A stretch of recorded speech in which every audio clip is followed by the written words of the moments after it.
So ngayon naman ay second most essential learning competency tayo na dapat matutunan this week. So ang mga grade 7 learners natin kailangan makapag-derive ng relationship of geometric figure using measurements and by inductive reasoning. So eto dapat na matutunan ng mga bata. So we have complementary angles, supplementary angles, congruent angles, vertical angles, adjacent angles, and linear pair. Okay, so tungo tayo dito sa una. So we will focus on complementary angles. So ano ba ang complementary angle? So pag sinabi natin complementary angle, so we have two angles whose sum of the measures equal to 90 degrees. So dapat daw, so ilan lang na angles ang pinag-uusapan dito? Dalawa. At dapat pag inad yung measures nila, 90 degrees dapat ang sum nito. Okay? So,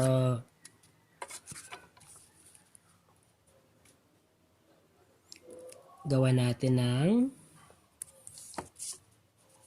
so for example, so if this is the angle, okay, this is the given angle, and then what is the complement of that angle?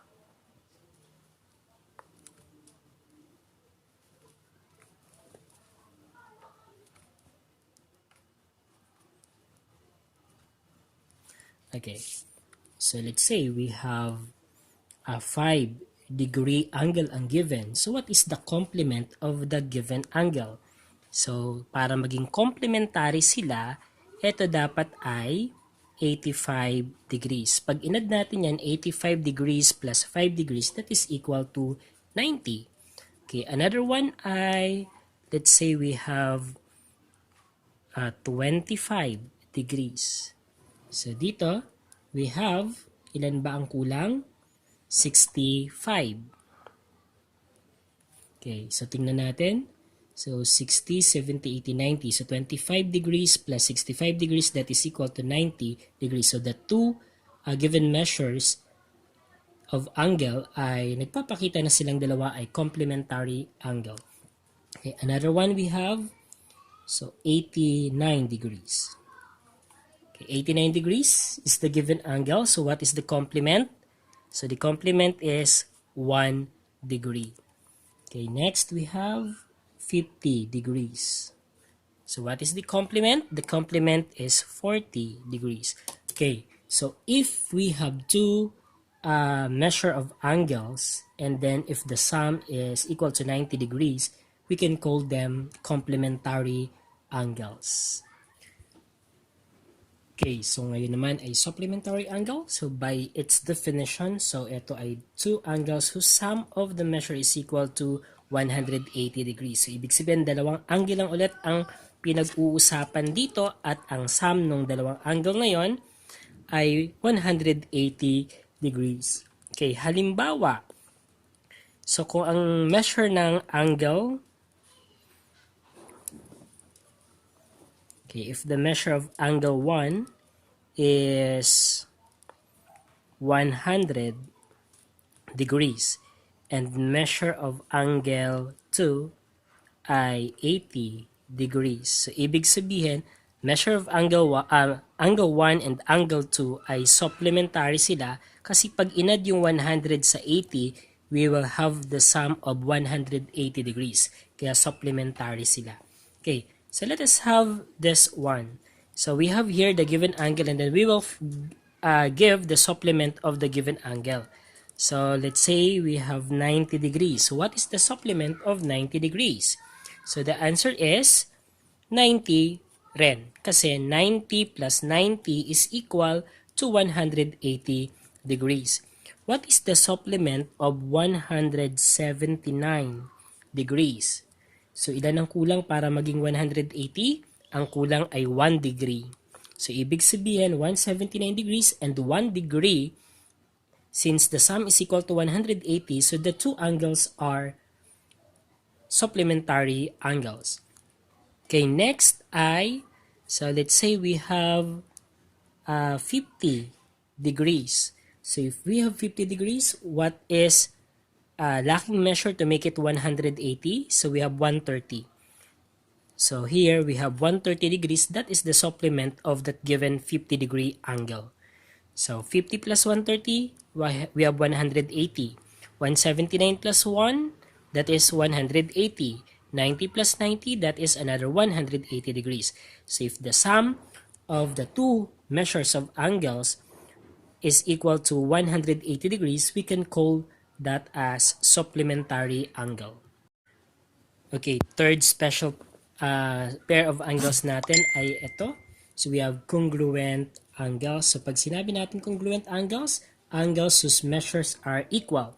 Pag sinabi natin pair, we are only talking with two angles. Pero kapag hindi naman pair, we could have as many as we can.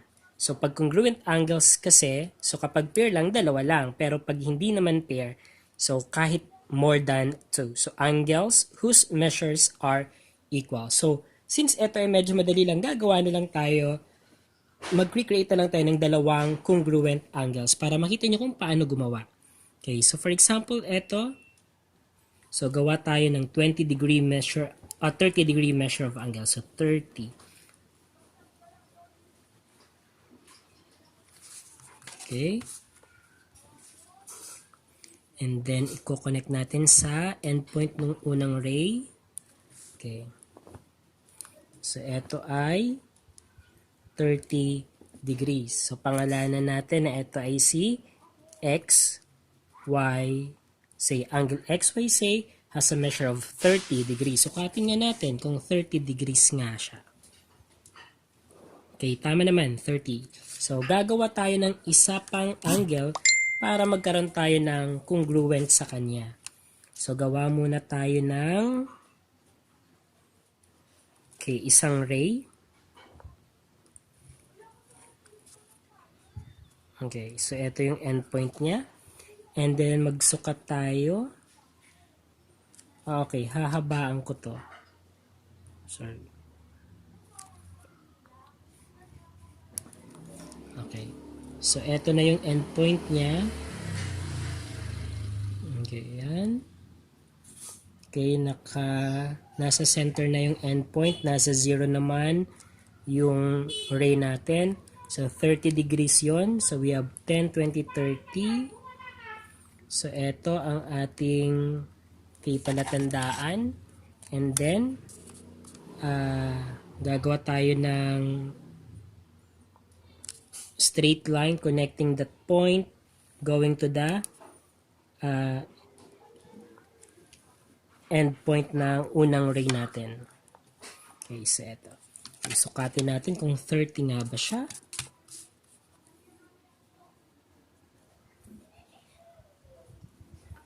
Okay, ayan, 30 degrees naman siya.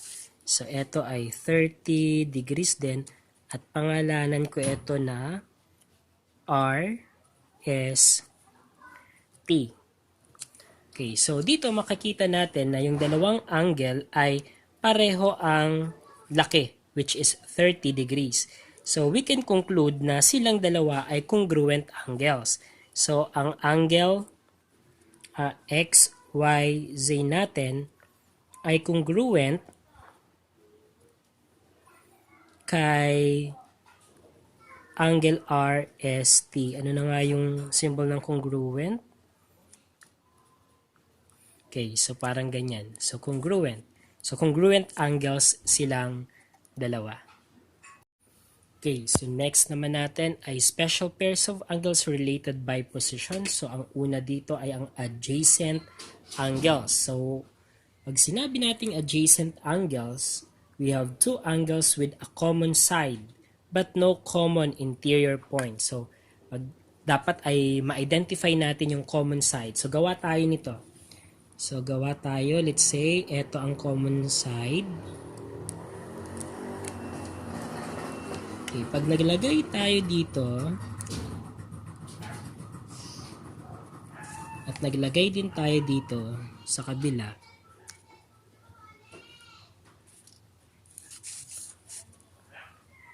okay, pangalanan natin.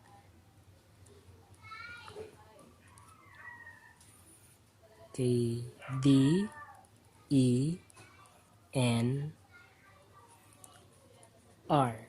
Okay, so etong angle na to, saka etong angle na to, ay adjacent sila since they have a common side but no common interior points. So wala naman silang interior point. Pag sinabing interior points, etong mga points na to ang interior ng DEN. Etong mga points naman na to ay ang interior ng NER natin. So wala namang common doon. Ang common lang sa kanila ay side lang. So etong EN ang common side nila. So eto ang common side nila. Eto. So, yan lang ang common side nila pero wala silang common interior points. Ayan. So, kaya ang ating DEN, angle DEN and angle NER or REN are adjacent.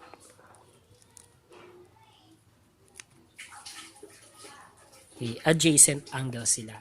Okay, another one, gawa tayo ng iba pa.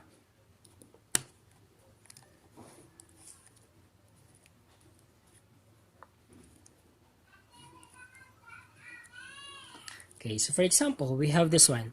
So, angle 1 and then angle 2. So, ang angle 1 natin sa ang angle 2 ay adjacent angle din. So, ito ang common sides nila. At wala naman silang common interior points. So ano ba ang ibig sabihin ng common interior points na to? So may mga pagkakataon kasi na for example, okay, so gaya nito. So gawa tayo ng ganyan na hindi adjacent. So for example, we have this.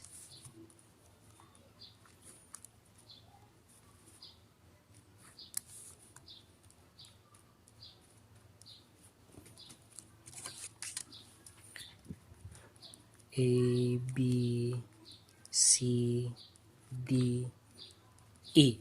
Okay, so for example, we have ADB, so angle ABD. So, eto, saka eto. So, eto, ang sakop nito ay etong part na to.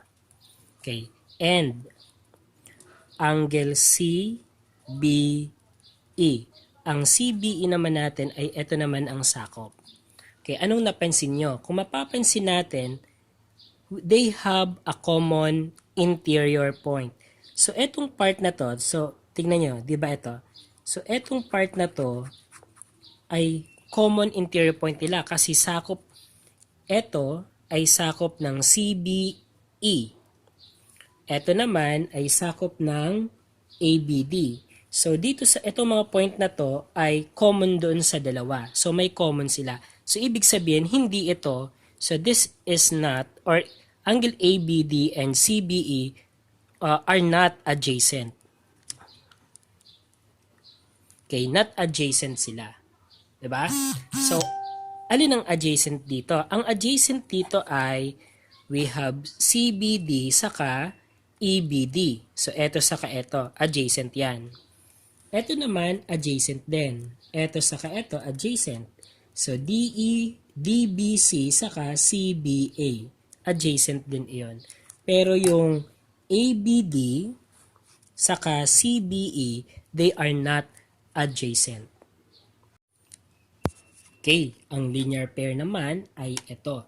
So, two adjacent angles whose non-common sides form opposite rays or a line. So, ito madali lang to. So, gagawa lang tayo ng straight line. Okay. And then, gawa tayo ng isang ray. Okay. So, eto. So, let's say that this is R, E, G, and then A. So, etong angle na to, so angle GER and angle GEA are linear pair. Kung bakit linear pair siya? Kasi, so dalawang angle siya whose non-common sides. So, ang non-common sides niya, etong EA saka ER. Form a rays. Okay, form a rays, form opposite rays. So, magkaiba ang direction. So, yung isa ay going up, yung isa naman ay going down. Or form a line. So, nakabuo tayo ng isang straight line. Ayan. So, kaya siya linear pair. So, dito we have angle GER and angle AEG. Diba? So, linear pair siya. Okay, another one, gawa pa tayo.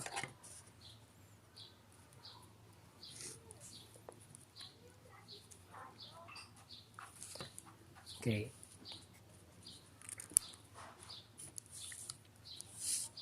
Okay, so this is angle 1. Then this is angle 2. Okay, so angle 1 and angle 2. So kung titignan natin, so yung dalawang non-common sides niya ay nag-form ng opposite rays or nakabuo ng isang linya. That's why it is a linear pair.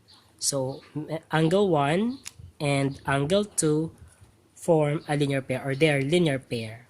Ayan. Pag inad natin ang measures ng linear pair natin, it is equal to 180 degrees. So always yan. So pag linear pair, so the sum must be equal to 180 degrees. So ibig sabihin, ang linear pair ay supplementary angles din. 'Di ba? Ayan. So sana'y nauunawaan ng ating linear pair. Okay, so last ay vertical angles. So pag sinabi natin vertical angles, non-adjacent angles. So hindi magkatabi na angles formed by two intersecting lines. So it is always na kapag gumawa tayo ng intersecting lines ay magkakaroon tayo ng vertical angles. Okay. So let's say this is the first line and then gagawa tayo ng isang line na mag-i-intersect sa kanya. Okay.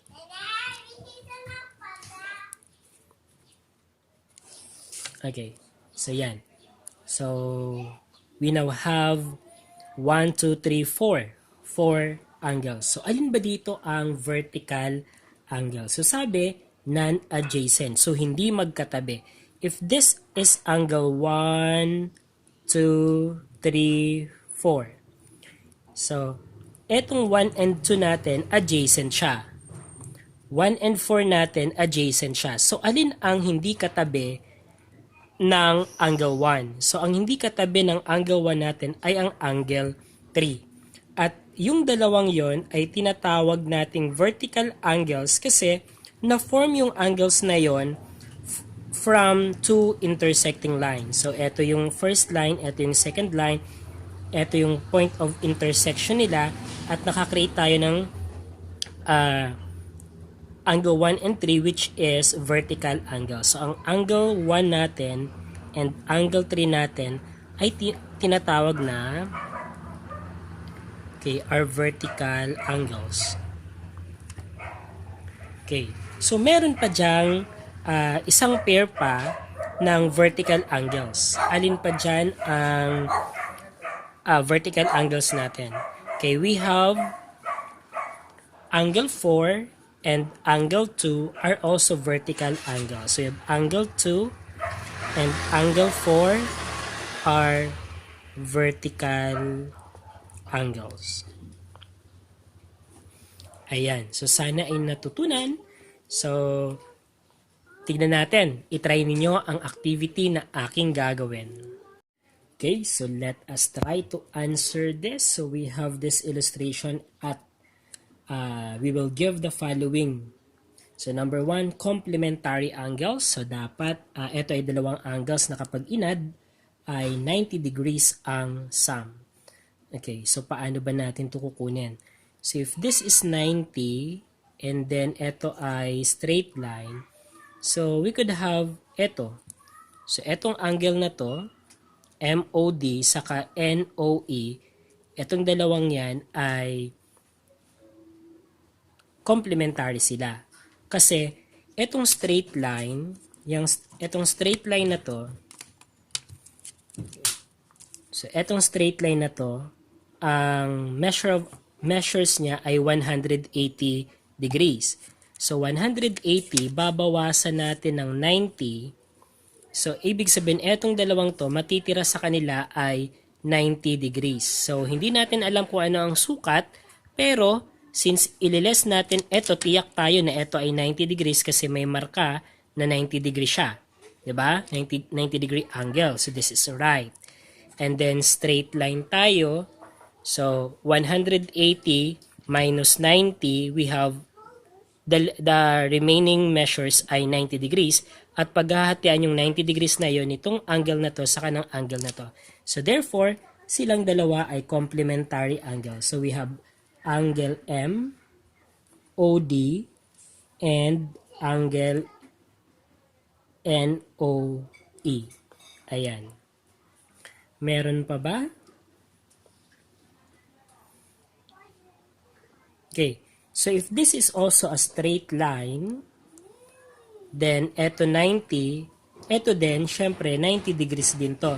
So si FON saka si EON ay complementary angles din. So aside from this, meron pa tayong second answer na angle FON and angle NOE. So etong angle na to, saka yung angle na to ay complementary din. So eto saka ito. So eto saka ito. Ayan. So next tayo, supplementary angle. So kapag supplementary angles, ang sum niya ay 180 degrees and then dalawang angles lang ang pinag-uusapan. Okay. So ano kaya ito? So dito, we have MOD. So eto, saka etong angle na to. So MOD and angle NOD or DON. Okay, aside from that, meron pa tayong pwede namang ito saka ito. Ha? So NOE, angle NOE and EOM. Angle EOM. Okay. Marami pa, meron pa. So we also have this one. So ito, saka ito. Kasi straight line to. So 90 and 90, that is 180. So therefore, it is supplementary angle. Diba? Okay, meron ding FON, saka si MOF. So kasi straight line na siya, diba? So eto plus eto, that is equal to 180 degrees. So eto din, so MOD saka si MOF, etong dalawang to ay supplementary angle din since pag inad natin siya ay 180 degrees. So ganun din dito. So si FON saka si NOD. So yan. Pwede rin naman na si FOE saka si EOD. So eto, 90-90 pareho. Okay, so yun ang pwedeng mga maging sagot natin. Okay, next, congruent angles. Okay, ang magiging congruent angles natin dito ay yung mga 90 degrees. So, ang may 90 degrees natin, we have angle DOE. So, ito, saka ito. So, ito, saka ito. So, and angle FOE. FOE. So, ito ang sakop niya. Ayan. So, congruent angle siya. Aside from that, etong MOD and FON. Angle FON. Since ang vertical angle natin ay congruent. At meron pa. So, we also have MOF saka si DON. Ayan. So, congruent din yan. So, yan ay ilan lamang sa pwede maging sagot sa congruent angles. Okay, next ay linear pair. Ang linear pair natin, so parang lahat kasing linear pair ay supplementary angles. Ayan. So, linear pair natin, so dalawang angle na dapat ay maka-form ng line yung non-common side nila. So, we have DOM and angle MOF. Aside from that, so we also have MOF. Okay. Angle MOF and FON. Okay. Yan. So, yan yung dalawa. Meron pa. Kasi, pag inalis natin to, so we have FON and NOD. Kapag inalis ko naman to, we have FOE and EOD. So, linear pair yun. Diba? So, kapag inalis ko naman to, and then, ito, so meron tayong NOD saka DOM. Yan. So, ang daming pwedeng maging sagot kay linear pair. Okay, next ay vertical angles tayo. So, vertical angles kanina parang napahapyawan ko na since lahat ng vertical angles ay congruent angle. So, yun ang magiging sagot natin. So, we have MOD. Ang vertical angle ng MOD ay FON. So, and angle FON. Aside from that, si MOF. So, angle MOF, vertical angle niya ay etong DON. Ayan. Okay, so yan lang ang ating vertical angles. Okay, next, adjacent angle naman. So, ito napakaraming magiging sagot kay adjacent angle. Ito ay magkatabing angles lamang. So, we have angle MOD. Ito saka ito. So, DOE. Ayan. Aside from that, we have angle DOE. And, so ito dito. So, EON. Okay, aside from that, EON to NOF. Okay, EON and angle NOF. Okay, aside from that, NOF to FOM. And then, MOF to MOD. So, yan yung mga adjacent angles natin. So, sana'y natutunan at sana'y masagot ninyo ng tama ang inyong modules.